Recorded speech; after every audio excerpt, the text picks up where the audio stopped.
ವೇದಿಕೆಗೆ ಆಗಮಿಸಬೇಕು. ನಮ್ಮ ಶ್ರೀದೇವಿ ರಮೇಶ್ ಕರ್ಕಾಳೆ ಅವರು, ಜೊತೆಗೆ ಜಯಶ್ರೀ ಬಸವರಾಜ್ ಯಾಲ ಅವರು ತಾವು ವೇದಿಕೆ ಬರಬೇಕು. ಜೊತೆಗೆ ನಮ್ಮ ಶಿವ ಲೋಖಂಡೆ ಅವರು, ವಿಶ್ವಜಿತ್ ಶಿವ ಲೋಖಂಡೆ ಅವರು ತಾವು ಕೂಡ ವೇದಿಕೆ ಬರಬೇಕಾಗಿ ವಿನಂತಿಯನ್ನ ಮಾಡ್ತೇನೆ. ಈಗ ವೇದಿಕೆ ಮೇಲೆ ಪರಮ ಪೂಜ್ಯರಿಂದ ಇವತ್ತಿನ ದಾಸೋಹಿಗಳಿಗೆ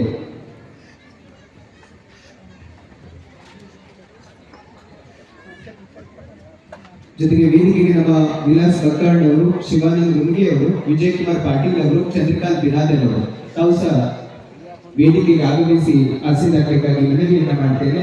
ವಿಲಾಸ್ ಬಕ್ಕಳ್ ಅವರು, ಶಿವಾನಂದ್ ಗುಂಗಿ ಅವರು, ವಿಜಯ್ ಕುಮಾರ್ ಪಾಟೀಲ್ ಅವರು, ಚಂದ್ರಕಾಂತ್ ಬಿರಾದರ್ ಅವರು ಇವತ್ತಿನ ದಾಸೋಹಿಗಳು. ಈ ವಿಲಾಸನ್ ಅವರು ಉಪಸ್ಥಿತರಿಗೆ ವೇದಿಕೆ ಬರಬೇಕು. ಇದರಿಂದ ನಮ್ಮ ಜಗದೀಶ್ ಬಕ್ಕಳ್ ನಾವು ವೇದಿಕೆ ಬರಬೇಕಾಗಿ ವಿನಂತಿಸ್ತೇನೆ. ಈಗ ಇವತ್ತಿನ ದಾಸೋಹಿಗಳಿಗೆ ಕೂಡ ವೇದಿಕೆಗೆ ಬರಮಾಡಿಕೊಂಡು ಪೂಜೆಯಿಂದ ಅವರಿಗೂ ಸಹ ಆಶೀರ್ವಾದ.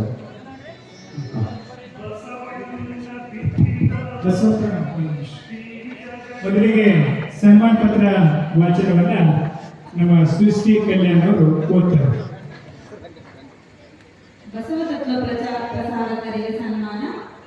ಬಸವತತ್ವ ವಿಶ್ವಮಾನ್ಯ ತತ್ವ, ಬಸವತತ್ವ ನಿತ್ಯ ನೂತನ ತತ್ವ, ಸರ್ವರನ್ನ ಪ್ರೀತಿಸುತ್ತಾ ಬಸವತತ್ವ ನಿಜಾಚರಣೆಯಲ್ಲಿ ತರುವ ಮೂಲಕ ಅವುಗಳ ಪ್ರಸಾರ ಮಾಡಿದರೆ ಬಸವ ಭಾರತ ನಿರ್ಮಾಣವಾಗುತ್ತದೆ.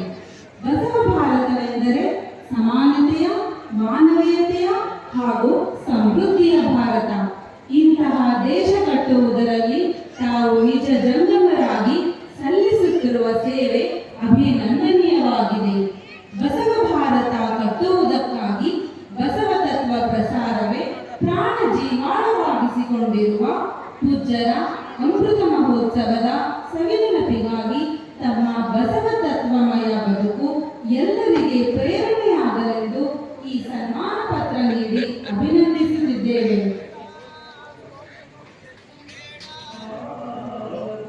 ಬಸವಣ್ಣನ ವಚನಗಳ ಬೆಳಕು ಹೊತ್ತು ಮನದೊಳಗೆ ದೀಪ ಹಚ್ಚುವವರು. ಬಸವಣ್ಣನ ವಚನಗಳ ಬೆಳಕು ಹೊತ್ತು ಮನದೊಳಗೆ ದೀಪ ಹಚ್ಚುವವರು. ಸತ್ಯದ ದಾರಿಯಲ್ಲಿ ನಡೆಯಲು ಹೇಳಿ ಜೀವನಕ್ಕೆ ಅರ್ಥ ನೀಡುವವರು. ಜಾತಿ ಮತಗಳ ಗೋಡೆಗಳನ್ನ ಒಡೆದು ಸಮಾನತೆಯ ಬೀಜ ಬಿತ್ತುವವರು. ಪ್ರೀತಿ ದಯೆಯ ಹಾದಿ ತೋರಿಸಿ ಮಾನವೀಯತೆಯನ್ನು ಬೆಳೆಸುವವರು. ಗ್ರಾಮದಿಂದ ನಗರದವರೆಗೆ ಹರಿದು ಬಸವ ತತ್ವದ ಜ್ಯೋತಿ ಬೆಳಗಿಸುವವರು. ತಮ್ಮ ಬದುಕನ್ನೇ ಉದಾಹರಣೆಯಾಗಿ ಮಾಡಿ ಸಮಾಜಕ್ಕೆ ದಾರಿ ತೋರಿಸುವವರು. ಇವರೆಲ್ಲರ ಸೇವೆ ಮೌನವಾಗಿದ್ದರೂ ಇದರ ಪ್ರಭಾವವು ಮಹತ್ತರವಾದುದು. ಅವರ ತ್ಯಾಗದ ಹಿಂದೆ ಅಡಗಿದೆ ಒಂದು ಸುಂದರ ಸಮಾಜದ ಕನಸು. ಅವರ ತ್ಯಾಗದ ಹಿಂದೆ ಅಡಗಿದೆ ಒಂದು ಸುಂದರ ಸಮಾಜದ ಕನಸು.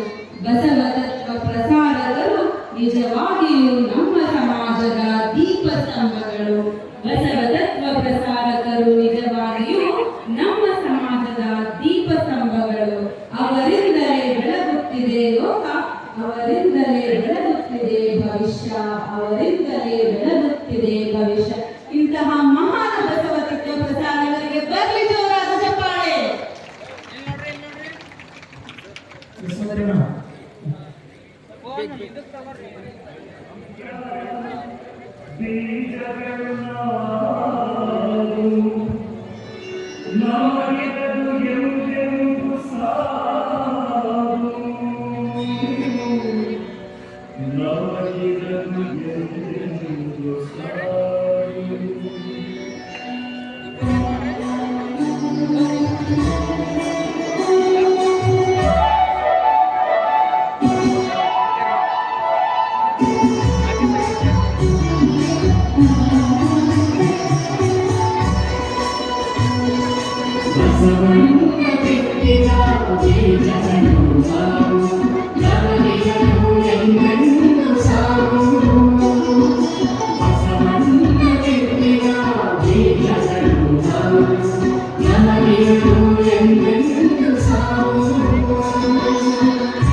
ವಚನಗಳ ಮಾತು ಮುತ್ತಿನಂತೆ ಮನದೊಳಗೆ ಹೊಳೆಯುತ್ತಿದೆ.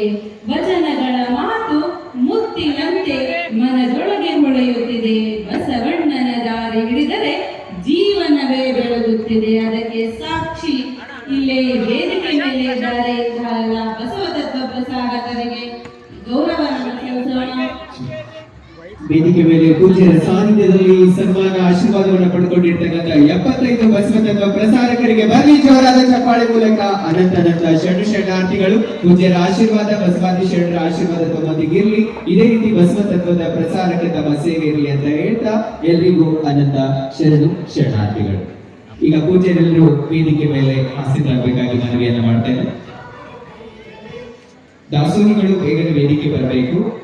ಶರಣೆ ಶ್ರೀದೇವಿ ರಮೇಶ್ ಕರ್ಕಾಳೆ ಅವರು ವೇದಿಕೆ ಬರಬೇಕಾಗಿ ವಿನಂತಿಸ್ತೇನೆ. ಜೈ ಶ್ರೀ ಬಸವರಾಜ್ ಯಾಲ ಅವರು ತಾವು ಕೂಡ ವೇದಿಕೆಗೆ ಆಗಮಿಸಬೇಕು. ಜೊತೆಗೆ ನಮ್ಮ ವಿಶ್ವಜಿತ್ ಶಿವ ಲೋಖಂಡೆ ಅವರು ಆಶೀರ್ವಾದವನ್ನ ಪಡ್ಕೊಳ್ಬೇಕಾಗಿ ತಮ್ಮಲ್ಲಿ ಮನವಿಯನ್ನ ಮಾಡ್ತೇನೆ. ಪೂಜ್ಯರೆಲ್ಲರೂ ಆಸೀನರಾಗಬೇಕಾಗಿ ಕೇಳ್ಕೊಳ್ತೇನೆ.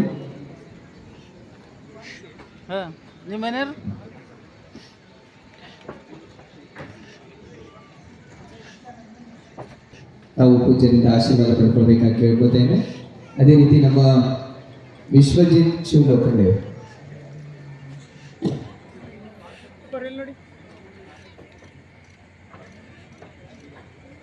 ಜೊತೆಗೆ ನಮ್ಮ ಕಾರ್ಯಕ್ರಮದ ಅತಿಥಿಗಳಾಗಿ ವೇದಿಕೆ ಮೇಲೆ ಆಸೀನರಾಗಿರ್ತಕ್ಕಂಥ ಲಿಂಗಾಯತ ಸಮನ್ವಯ ಸಮಿತಿ ಬೀದರ್ನ ಅಧ್ಯಕ್ಷರಾದ ಶರಣ ಶ್ರೀಕಾಂತ್ ಸ್ವಾಮಿ ಅವರು ತಾವು ಕೂಡ ಪೂಜ್ಯರಿಂದ ಆಶೀರ್ವಾದ ಪಡ್ಕೊಳ್ಬೇಕಾಗಿ ವಿನಂತಿಯನ್ನ ಮಾಡ್ತೇನೆ. ಇವತ್ತಿನ ಕಾರ್ಯಕ್ರಮದ ವೇದಿಕೆ ಮೇಲೆ ಆಸೀನರಾಗಿರ್ತಕ್ಕಂಥ ಗೌರವ ಅತಿಥಿಗಳು, ಬಸವ ತತ್ವನಿಷ್ಠರು, ಕಾರ್ಯಕ್ರಮದಲ್ಲಿ ಪಾಲ್ಗೊಂಡಿರ್ತಕ್ಕಂಥ ಶರಣ ಶ್ರೀಕಾಂತ್ ಸ್ವಾಮಿ ಅವರಿಗೂ ಪೂಜ್ಯ ಅಪ್ಪಗಳವರಿಂದ ಇದೀಗ ಆಶೀರ್ವಾದ ನೆರವೇರಲಿಕ್ಕಿದೆ. ಈ ದಿನದ ಭಕ್ತಿ ದಾಸೋಹ ಸೇವೆಯನ್ನು ಸಲ್ಲಿಸಿರ್ತಕ್ಕಂಥ ದಾಸೋಹಿಗಳಿಗೂ ಜೊತೆಗೆ ಕಾರ್ಯಕ್ರಮದ ವೇದಿಕೆ ಮೇಲೆ ಆಸೀನರಾಗಿರ್ತಕ್ಕಂಥ ಗೌರವ ಅತಿಥಿಗಳಿಗೂ ಪೂಜ್ಯ ಅಪ್ಪಗಳವರು ಈ ಸಂದರ್ಭದಲ್ಲಿ ಆಶೀರ್ವದಿಸ್ತೇನೆ.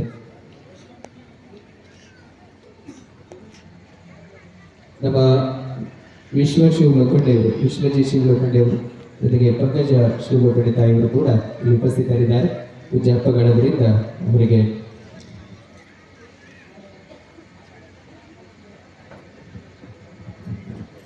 ಈಗ ಈ ಕಾರ್ಯಕ್ರಮದ ಅಧ್ಯಕ್ಷತೆ ವಹಿಸಿರುವ ಶರಣ ಬಸವರಾಜ್ ಬೋಳ್ ಅವರು ಒಂದು 2 ನಿಮಿಷ ಮಾತನಾಡ್ತಾರೆ. ನಂತರ ಪರಮ ಪೂಜ್ಯ ಜಗದ್ಗುರುಗಳ ಆಶೀರ್ವಚನದಿಂದ ಈ ಕಾರ್ಯಕ್ರಮ ಮುಕ್ತಾಯಗೊಳ್ಳುತ್ತದೆ.